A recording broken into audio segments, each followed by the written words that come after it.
Eu tenho uma palavra de Deus para o seu coração hoje. E eu quero que você abra seu coração primeiro, depois sua Bíblia, no livro de Provérbios, no capítulo 16. Eu vou ler na Nova Almeida atualizada. Nós vamos ler do verso 1 a 3. Qualquer que seja a sua versão, acompanhe comigo. O texto sagrado diz assim: o coração do ser humano pode fazer planos, mas a resposta certa vem dos lábios do Senhor. Todos os caminhos de uma pessoa são puros aos seus próprios olhos, mas o Senhor sonda o espírito. Entregue as suas obras ao Senhor, e o que você tem planejado se realizará. Meu Deus, suplicamos a graça e o favor do alto, a liderança do Teu Espírito Santo, para que a Tua palavra cumpra o seu propósito, que ela não apenas alcance o nosso coração com informação, que ela ilumine o nosso espírito, que ela promova, ó Deus, a edificação, a correção, o consolo, o alinhamento necessário para a glória do Teu nome mesmo. Confiamos no Senhor, na ação do Teu Espírito, e Te damos glória, honra, louvor pela certeza do que o Senhor fará. Em nome de Jesus. Amém. Bom, eu quero que a gente possa focar no verso 2. Todos os caminhos do Senhor são puros aos seus próprios olhos, mas o Senhor sonda o espírito. Mas a gente leu esses 3 versículos para conseguir entender um pouquinho do contexto. No verso 1, a Bíblia fala dos planos do coração. O coração do homem pode fazer planos, né? É da natureza humana realizar, estabelecer projetos. No entanto, nossa vida não pode ser vivida, nenhum de nós pode escolher viver nossos projetos alheios ou desalinhados da vontade de Deus. Então, o verso 1 termina dizendo: a resposta certa vem dos lábios do Senhor. O verso 3 nos mostra que o assunto não foi abandonado. Entregue as suas obras ao Senhor, e o que você tem planejado se realizará. Ou seja, Deus não se incomoda que eu e você possamos fazer os nossos planos. Ele não se incomoda, obviamente, abençoar os nossos planos, mas é necessário que haja um alinhamento. Essa expressão entregue suas obras ao Senhor, na NVI a tradução ficou um pouquinho mais próxima do original, consagre, né? Isso fala de eu e você não apenas exigirmos, ó Deus, está aqui, o Senhor tem que abençoar, mas fala dessa capacidade de perceber: esse é meu plano, qual a palavra do seu lábio, qual o seu propósito. E não apenas entendemos a direção de Deus para que a bênção dele se estabeleça sobre os projetos, mas a afirmação do verso 2 para mim mexe num ponto sensível, né? Qual é esse ponto sensível? Eu tenho entendido na caminhada cristã que o erro ou aquilo que é errado não se constitui, não é definido apenas pelo que fazemos. Obviamente a palavra de Deus classifica certo e errado. Em Deuteronômio 30 o Senhor diz, né, a partir do verso 15: eu ponho diante de vocês a vida e a morte, a bênção e a maldição, né? E o Senhor diz: escolhe correto, escolhe vida. Mas a definição do erro não é apenas o que a gente faz. Quando olhamos para as Escrituras, nós percebemos que muitas vezes as pessoas erram pelo como fazem. Por exemplo, Tiago 4,2 diz: nada tendes porque não pedis. Tem crente que não recebe de Deus porque não ora. Mas o verso seguinte, o 3, diz: pedis e não recebeis. Então tem crente pedindo, mas também não recebendo, como que não pede. Ele diz: pedis e não recebeis porque pedis mal. Então orar é a coisa certa para se receber de Deus. Mas se você faz a coisa certa do jeito errado, não funciona. Então Jesus muitas vezes confrontou os fariseus, e eu diria que a maior parte do tempo não era pelo que eles faziam. Muitas vezes o confronto do Senhor tinha a ver com como, e algo ainda mais delicado, com o porquê faziam. Quando o verso 2 diz que o Senhor sonda o espírito, eu particularmente acredito que isso está relacionado à motivação. Algumas traduções apresentaram isso de forma diferente. Almeida, revista e atualizada, como a maioria das versões mais antigas de Almeida, as traduções por literalidade vieram do jeitinho que está no original: o Senhor pesa o espírito. O espírito, no entanto, não é material, não pode ser pesado de forma literal. Então a ideia de pesar aqui, né, ela precisa ser entendida como uma alegoria. Por isso a NVI traduziu: o Senhor avalia o espírito, né? A Nova Almeida que eu usei diz: sonda o espírito. A NVT, a nova versão transformadora, traduziu: o Senhor examina as intenções de cada um.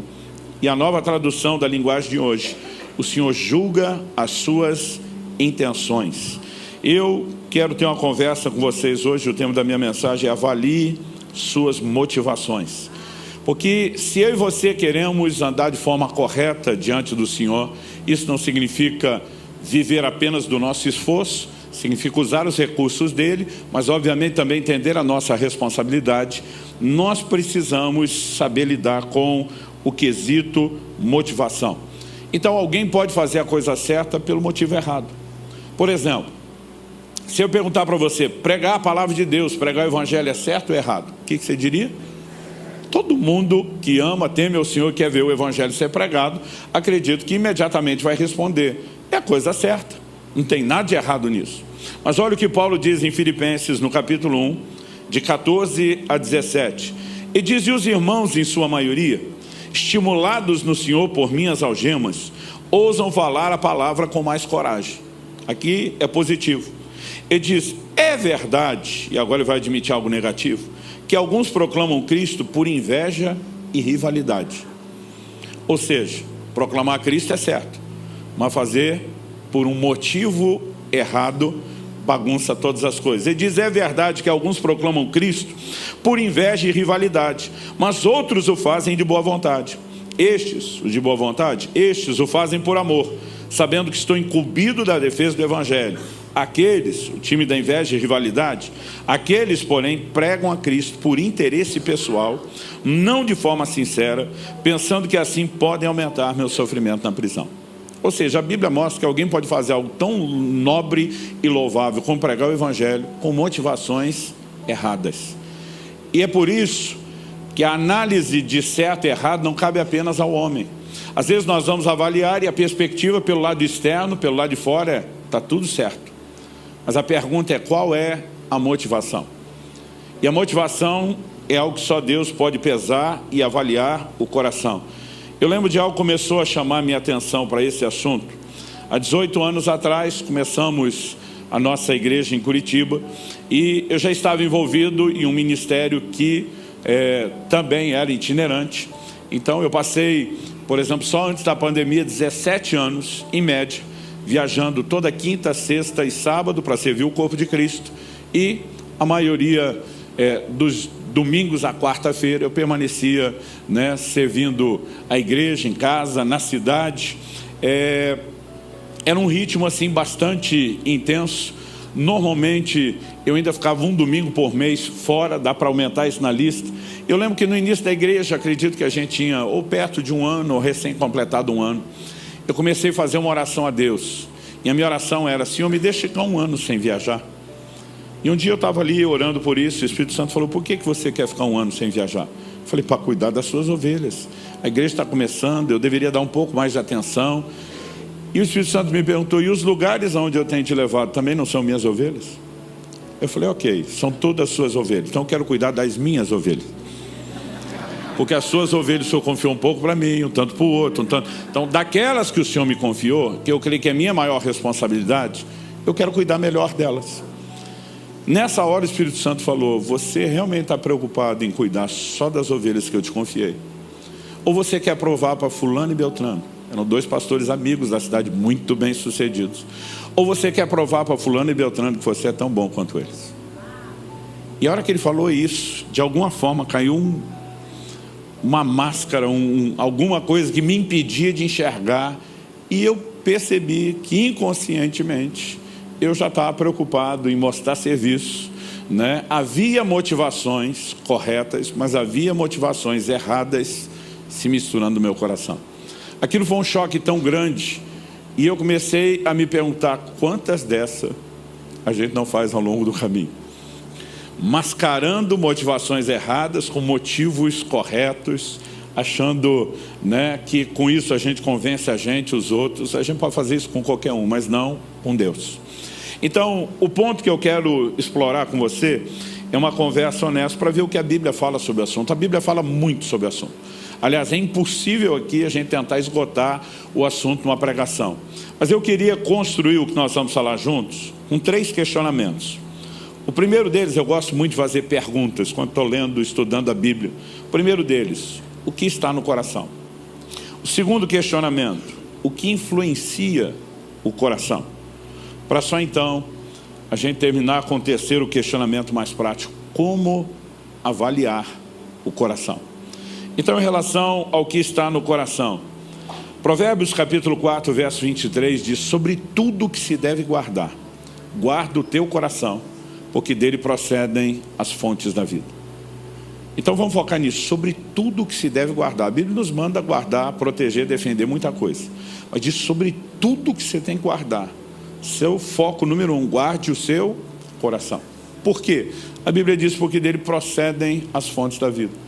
O que afeta o coração, que é o manancial, o lugar da fonte, afetará todo o rio, todo o curso das águas que procede dele. Então alguém diz com muita propriedade: se você quiser macular um rio, você não precisa correr o leito todo do rio tentando sujar água. Vá macular a fonte, né? Se você conseguiu macular a fonte, o restante do rio vai estar maculado.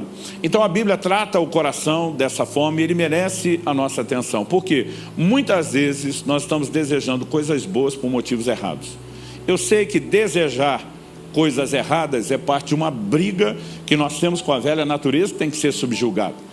Mas eu quero falar a gente que quer passar de nível, que quer crescer, que quer estar cada vez mais perto do Senhor. E nós precisamos entender que essa batalha se estende não só a evitar o que é errado, mas muitas vezes a lidar com questões com o como e principalmente o porquê fazemos algo. Atos capítulo 8, de 18 a 23, nos fala a respeito de um homem que se converte com a mensagem, com a pregação de Filipe. E o texto diz assim: quando Simão viu que pelo fato de os apóstolos imporem as mãos era concedido o Espírito Santo, ofereceu-lhes dinheiro, dizendo: deem também a mim esse poder, para que a pessoa sobre a qual eu impuser as mãos receba o Espírito Santo. Esse homem faz uma proposta aos apóstolos. O evangelho chega em Samaria, as pessoas estão sendo salvas, curadas, libertas, batizadas. A notícia do avivamento de Samaria chega em Jerusalém, mas chega lá o comunicado: olha, eles foram salvos, batizados nas águas, mas sobre nenhum deles ainda veio o Espírito Santo. Jerusalém envia nada mais, nada menos do que Pedro e João, só diretoria.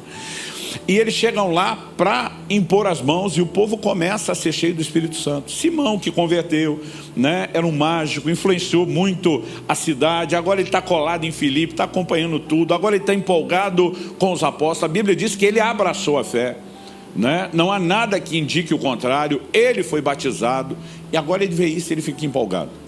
E ele oferece dinheiro para os apóstolos. Eu já vi muito pregador dizendo: Simão quis comprar o Espírito Santo. Não é isso que ele quis comprar. E diz: me deem também esse poder, para que aqueles sobre quem eu impor as mãos possa receber o Espírito Santo. O que ele está dizendo? Eu quero ter um ministério como o de vocês, eu quero fluir como vocês, eu quero abençoar pessoas como vocês estão abençoando. Impor as mãos sobre outros para que sejam cheios do Espírito Santo em si mesmo é errado? Não há pegadinha, gente. É errado? Não. Agora olha o que Pedro responde para ele. Mas Pedro respondeu: que o seu dinheiro seja destruído junto com você.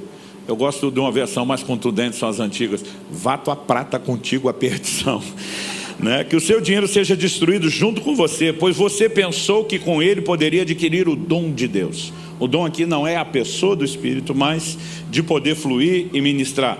Ele diz: não existe porção nem parte para você nesse ministério, porque o seu coração não é reto diante de Deus. Portanto, arrependa-se desse mal, ore ao Senhor, talvez Ele o perdoe por esse intento do seu coração, pois vejo que você está cheio de inveja e preso em sua maldade. Então, em primeiro lugar, seu coração não é reto. Talvez Ele perdoe o intento do coração. O tempo todo o problema apresentado aqui é o coração. E ele diz: porque vejo que você está cheio de inveja. Onde que a inveja entra aqui nessa história? A Bíblia faz questão de relatar em versículos anteriores quem era o Simão. Aliás, quando você pega Atos capítulo 8, né, me parece que a Bíblia fala mais sobre Simão do que Filipe, do que Samaria, do que os apóstolos, do que qualquer outra coisa. Dos versos 9 a 13, eu li agora Atos 8, de 18 a 23. nos versículos 9 a 13 de Atos 8, a Bíblia diz assim: havia naquela cidade um homem chamado Simão, que praticava artes mágicas, deixava o povo de Samaria admirado, dizia ser alguém muito importante, e todos lhe davam ouvidos, do menor ao maior, dizendo: esse homem é o poder de Deus, chamado grande poder. Davam atenção a ele porque durante muito tempo, esse muito tempo também é importante, durante muito tempo os havia impressionado com as suas artes mágicas. Quando, porém, deram crédito a Filipe, que os evangelizava a respeito do reino de Deus e do nome de Jesus Cristo, iam sendo batizados tanto homens como mulheres. O próprio Simão abraçou a fé, tendo sido batizado, acompanhava Filipe de perto, observando extasiados sinais e grandes milagres praticados. A questão é, antes de converter, quem era Simão? Simão era o cara. Ele vivia debaixo dos holofotes. Toda a atenção estava em cima dele. Agora Filipe chega pregando o evangelho, expulsando demônio, curando paralíticos. O reino de Deus está chacoalhando aquela cidade. Ele mesmo se dobra e se rende. Mas Filipe está debaixo dos holofotes. Daqui a pouco chegam Pedro e João e roubam a cena toda. E agora eles estão debaixo dos holofotes. E esse cara diz: eu quero ser como um de vocês. O que ele está desejando não era errado. Mas o que ele não percebia era o quê? A inveja, o que realmente estava lá dentro da alma. Eu preciso resgatar meu lugar sob os holofotes. E muitas vezes nós mascaramos intentos errados, tentando justificar isso com ações corretas. E isso pode se tornar delicado. Então nós temos aqui alguém correndo atrás do que é certo, pelo motivo errado. Agora deixa eu te mostrar. E outra, Deus barrou esse cara e diz: eu não quero você trabalhando para mim enquanto você não resolver esse negócio no seu coração.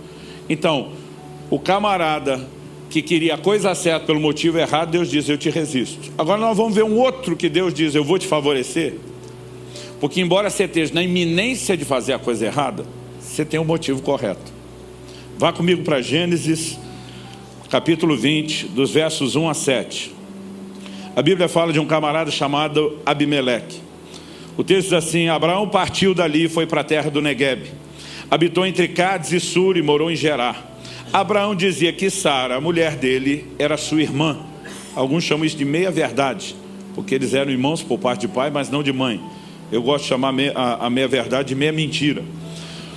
O acordo de Abraão com ela, era o seguinte: eles podem me matar por causa de você. Então nós vamos ter esse acordo para você proteger minha vida. O texto diz: então, esse então é ciente da informação de que era irmã e não esposa. Então Abimeleque, rei de Gerar, mandou buscá-la. Deus, porém, veio a Abimeleque em sonhos de noite e lhe disse: você vai ser castigado com a morte por causa da mulher que tomou, porque ela tem marido. Ora, Abimeleque ainda não havia se aproximado de Sara, e por isso disse: Senhor, matarás até uma nação inocente.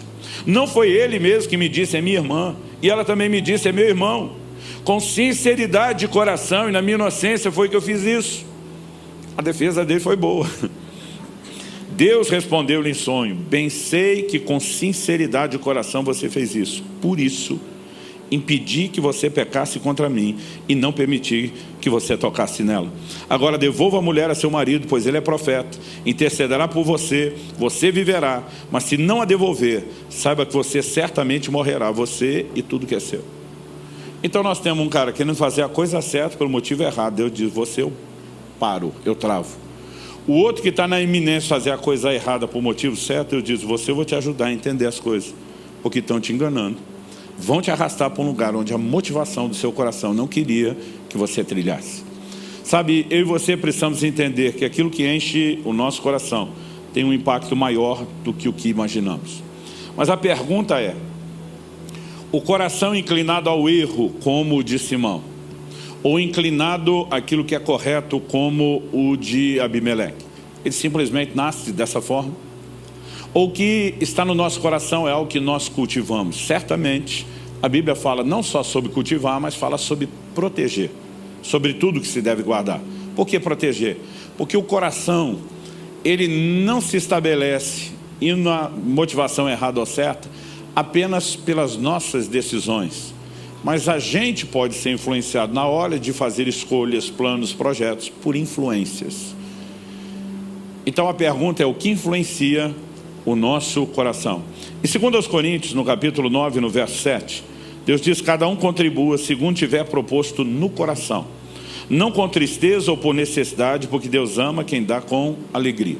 Então, o ambiente de decisões é apresentado na Escritura como coração. A Bíblia não está falando do órgão que bombeia o sangue, a analogia é para falar daquilo que se decide no íntimo, mas a mesma Bíblia que nos mostra que a gente toma decisões ali, mostra que o coração pode ser influenciado. Então, eu li intencionalmente um texto que fala do coração e que fala de oferta. Por quê? O próximo tem a ver com o assunto e eu quero relacionar as coisas. Atos capítulo 5, versos 3 e 4. Então Pedro disse a Ananias: por que você permitiu que Satanás enchesse o seu coração, para que você mentisse ao Espírito Santo, retendo parte do valor do campo? Não é verdade que conservando a propriedade seria sua, e depois de vendida o dinheiro não estaria em seu poder? Por que você decidiu fazer uma coisa dessas? Você não mentiu para os homens, mas para Deus. A pergunta dele, de Pedro, o apóstolo, foi: por que você permitiu que Satanás enchesse o seu coração para mentir ao Espírito Santo? E diz: o Espírito Santo estava trabalhando no seu coração para você fazer a coisa correta. Então você pode ter uma influência positiva, mas você permitiu que Satanás enchesse seu coração, você pode ter uma influência negativa. O reino da luz e o reino das trevas tentarão influenciar o coração. Por quê? Porque ali é um lugar estratégico, as fontes da vida. E o diabo consegue nos fazer errar, mesmo sem que a gente faça a coisa errada. Ele pode contaminar o coração e nos levar a fazer a coisa certa por motivos errados. E é por isso que nós precisamos perceber que existe a dimensão de influências. Agora, o que eu e você precisamos de fato entender é que, ainda que a gente se permita ser influenciado, a Bíblia não permite que a gente transfira a responsabilidade. O diabo pode encher o coração e nos levar para o lado errado, sim. Mas não adianta aquela conversa de Abraão dizer para o Senhor, né? A mulher que tu me destes, né? Tipo, foi tanto ela como o Senhor que botou ela na minha vida, não fui eu. Deus vai para cima da mulher, e aí? A mulher diz: foi a serpente, foi o Satanás. Ninguém admitiu nada ali.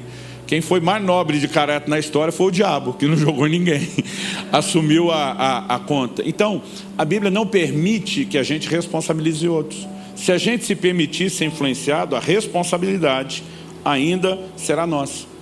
E eu e você precisamos entender, na hora de avaliar motivações, que cada um dos lados vai influenciar com aquilo que é, com aquilo que tem.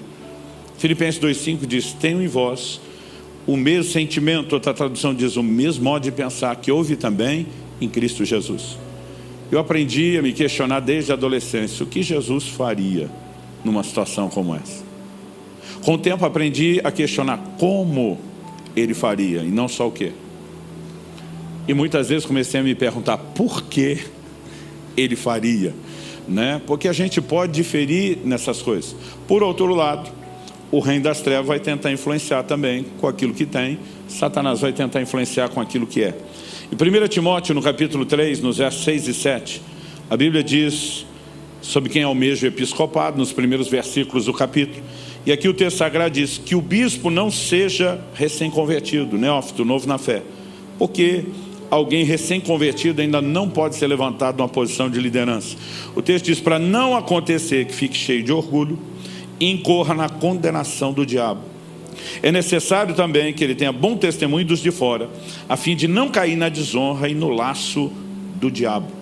Né? O que significa a condenação do diabo? A Bíblia diz que o motivo da sua queda e dele ter sido expulso foi o orgulho.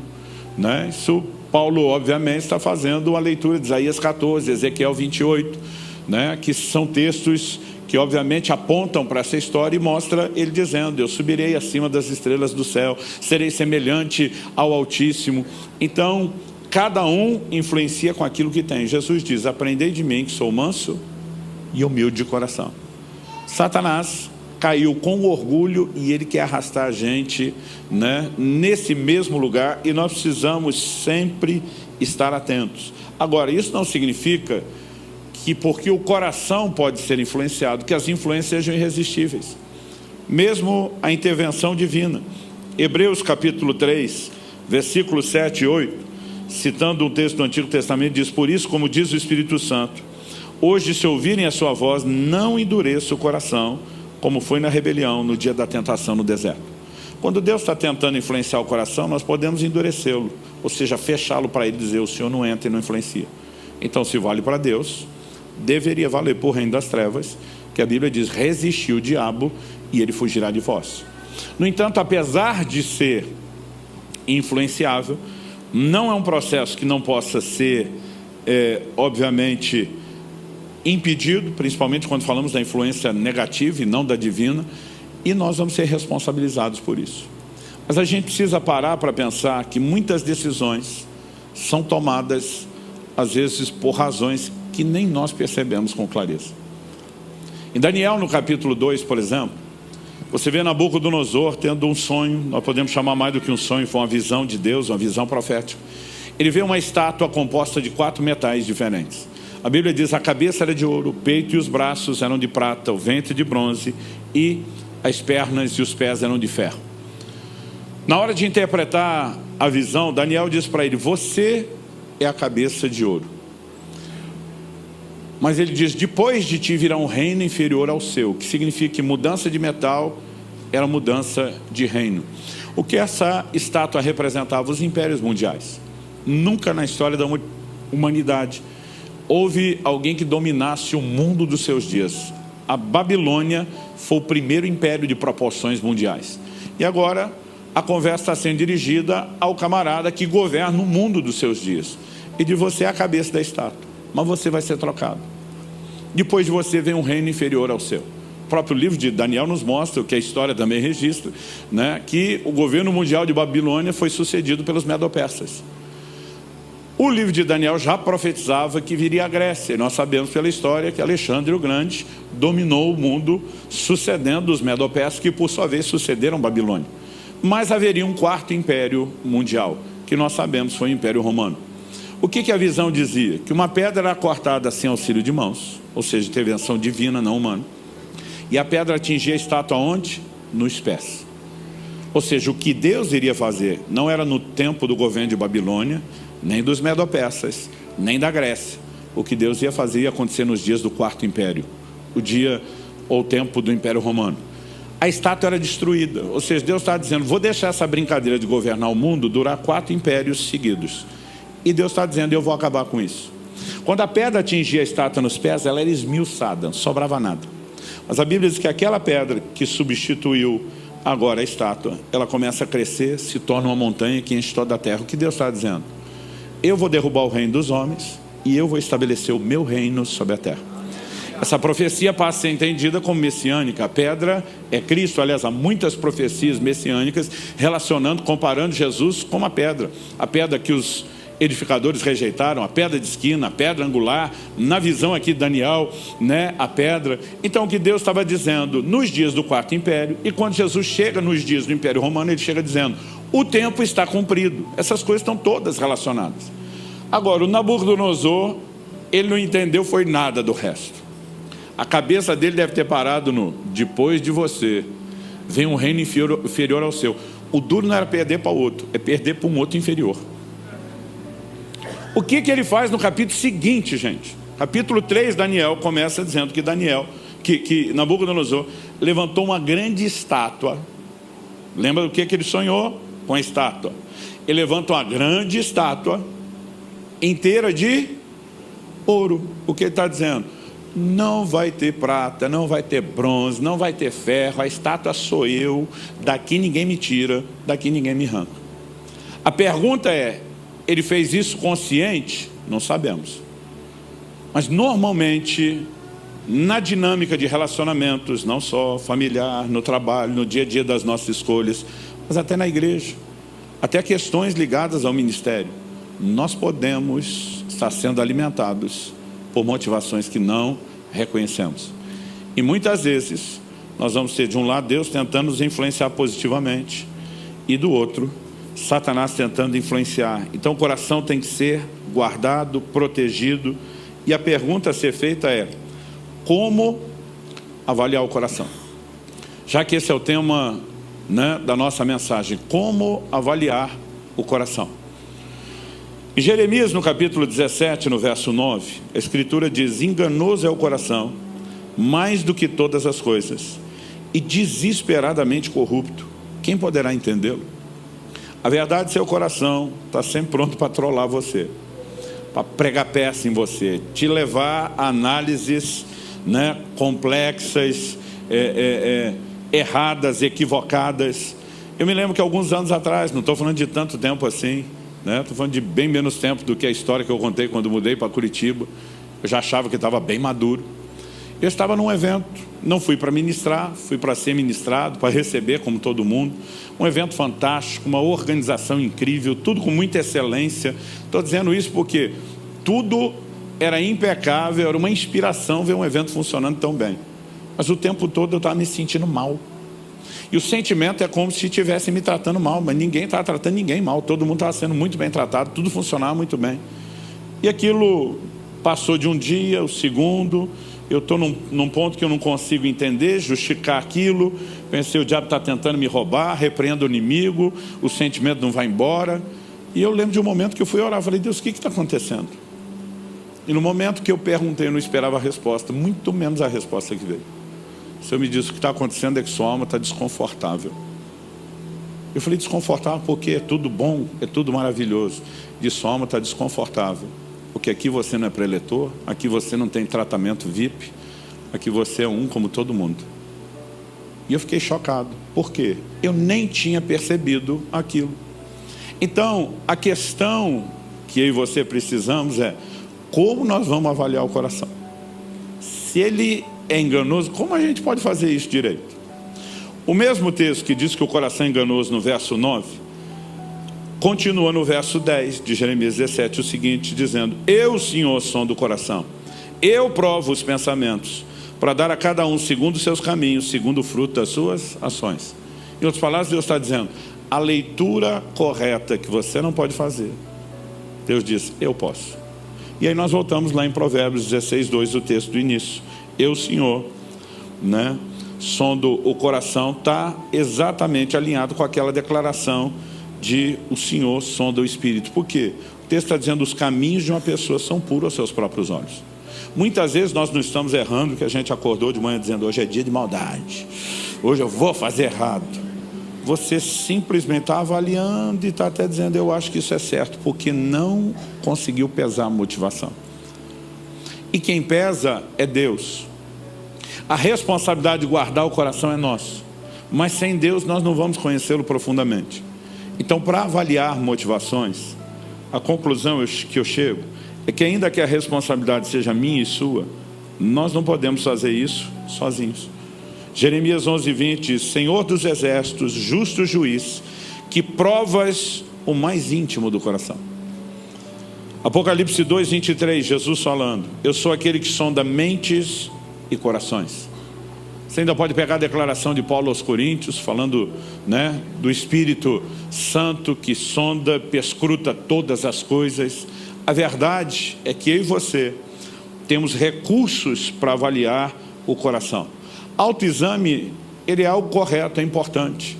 Eu acho que toda pessoa o tempo todo tem que estar se avaliando, né? Paulo fala sobre isso na ceia.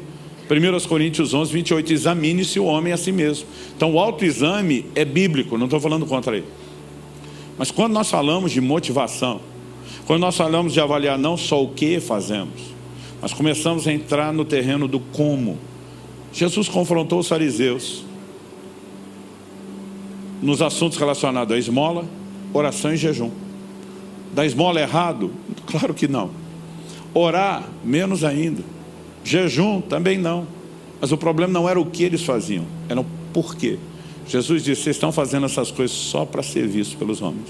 Ou seja, isso aqui não é uma prática de piedade. É algo que vocês encontraram para no nicho, no meio de vocês, se promoverem e buscarem reconhecimento. Então, o autoexame, ele é muito mais eficaz na hora de avaliar o quê? Porque nós já temos padrões. Mas quando começamos a entrar no terreno do como e do porquê, melhor do que só o autoexame é adicionar, não excluir aquele, mas adicionar o que eu gosto de chamar do exame do alto. Eu gosto desse trocadilho, que é o exame do alto. Salmo 139, nos versos 23 e 24, diz, sonda-me, ó Deus, e conhece o meu coração. Prova-me e conhece os meus pensamentos. Vê se há em mim algum caminho mau e guia-me pelo caminho eterno. Por que ele está orando? Porque os caminhos do homem parecem puros aos seus próprios olhos. Está dizendo, eu preciso da sua checagem. eu preciso da sua conferência. Então, eu concluo chamando a sua atenção que saber não apenas o que fazemos conta, mas também o como e por que fazemos. Conta diante de Deus, conta diante do reino espiritual, conta no sentido de consequências naquilo que fazemos. Então, avaliar, ou, de acordo com o que eu falei agora no fim, se permitir ser avaliado acerca da agenda oculta do coração, é algo importante. E eu e você precisamos cultivar um nível de relacionamento onde a gente aprenda a tirar tempo com Deus, desenvolver sensibilidade ao Espírito Santo, né? Para que muitas dessas coisas possam ser simplesmente trazidas à tona. Eu gosto ainda assim de, sem jogar fora o exame do auto, combinar isso sempre com o autoexame. O tempo todo eu fico me fazendo perguntas. Se eu faço bem, por que eu estou querendo fazer isso? Se não faço também, por que eu estou decidindo isso? Estava com uma reunião com um grupo de pastores e lancei um desafio para eles, dizendo: gente, será que nós podemos nos unir, meter a mão no bolso e abençoar fulano? Um deles respondeu: eu abençoo qualquer um, menos ele. A hora que falou aquilo, já levantou a bandeira vermelha. Eu falei: por que menos ele? Né? E obviamente o que ele estava transbordando sem perceber, porque Jesus disse que a boca fala do que está cheio o coração. Era algo que tinha que ser resolvido lá dentro. Então, muitas vezes a gente não consegue avaliar, mas há momentos onde pessoas à nossa volta vão dizer: aí, tem algo errado. E o camarada não precisa ser profeta, você está transbordando o que está errado. Mas há momentos onde nem eu, nem a pessoa que está próxima me ouvindo podem perceber. Mas o Deus que pesa, que avalia os espíritos, Ele quer trazer isso à tona. Então eu e você precisamos entender que há algumas ferramentas que Ele tem para trazer isso à tona. A primeira delas, eu quero destacar como sendo aqui, né, a palavra de Deus. Em Hebreus, no capítulo 4, no verso 12, nós temos uma declaração importante que a Escritura faz sobre si mesma. O texto diz: porque a palavra de Deus é viva e eficaz, mais cortante do que qualquer espada de 2 gumes, e penetra até o ponto de dividir alma e espírito, juntas e medulas, e é apta para julgar os pensamentos e propósitos do coração. É o que a Bíblia está dizendo: mais afiada que espada de 2 gumes. Isso não é parte do nosso contexto como era do deles. A maior parte das ferramentas deles tinha um gume só. Machado, o gume é o corte, um corte só. A foice para a colheita, um corte de um lado só, né? A faca ou o cutelo que se usava para preparar comida, de um lado só. Mas a espada para a batalha, corta dos 2 lados, porque isso tanto facilitava o manejamento, como na hora da execução de alguém, ela se tornava bem penetrante. E a Bíblia está comparando isso, mas diz que ela penetra não só a ponto de dividir alma e espírito, são coisas distintas, ficam bem juntas e às vezes é difícil discernir. E de juntas e medulas, coisas distintas, mas ficam bem juntas. E o texto diz: apta para discernir ou julgar os pensamentos e propósitos do coração. O verso 3 diz: não há criatura que não seja manifesta na sua presença. Pelo contrário, todas as coisas são descobertas e expostas aos olhos daquele a quem temos de prestar contas. Tiago capítulo 1 fala da palavra como um espelho. Muitas vezes no tempo de leitura bíblica, e a gente não lê só para ter informação, a gente não lê só para conhecer o credo e a doutrina. Nesse momento de meditação, eu tenho percebido como Deus traz à tona coisas que estão no meu coração e precisam ser resolvidas num nível bem mais íntimo. Mas, além de perceber o quanto Deus trabalha, né, por meio da sua palavra, trazendo essas coisas à tona, eu tenho também reconhecido a importância de que a gente cultive uma vida de sensibilidade ao Espírito Santo. Eu citei outros exemplos onde eu não estava lendo a Bíblia, mas no momento onde estava orando, o Espírito Santo diz: aí, o que está dentro de você é isso. E às vezes a gente fica até chocado. Mas se você combina o autoexame com o exame do alto, a gente, com a ajuda de Deus, consegue entrar nesse lugar de Provérbios 16, 2. O Senhor sonda o espírito, ainda que os caminhos de uma pessoa pareçam puros aos seus olhos. A consequência de, se a gente vive esse processo, eu faço planos, A resposta certa vem do Senhor, não quero estar desalinhado a Ele. Eu estou olhando, parece certo, mas é Deus que precisa avaliar meu coração. Então, se eu entrego minhas obras ao Senhor e os motivos dela, e consigo me alinhar, o resultado, a bênção de Deus vai se manifestar. Aquilo que você tem planejado se realizará. Que Deus nos ajude a continuamente não nos deixarmos enganar pela agenda oculta do coração, por motivações erradas, mas permitimos que a luz dele trabalhe dentro de nós e que a gente não faça apenas a coisa certa, mas que a gente possa fazer sempre do jeito certo e pelos motivos certos. Vamos ficar em pé, vamos orar.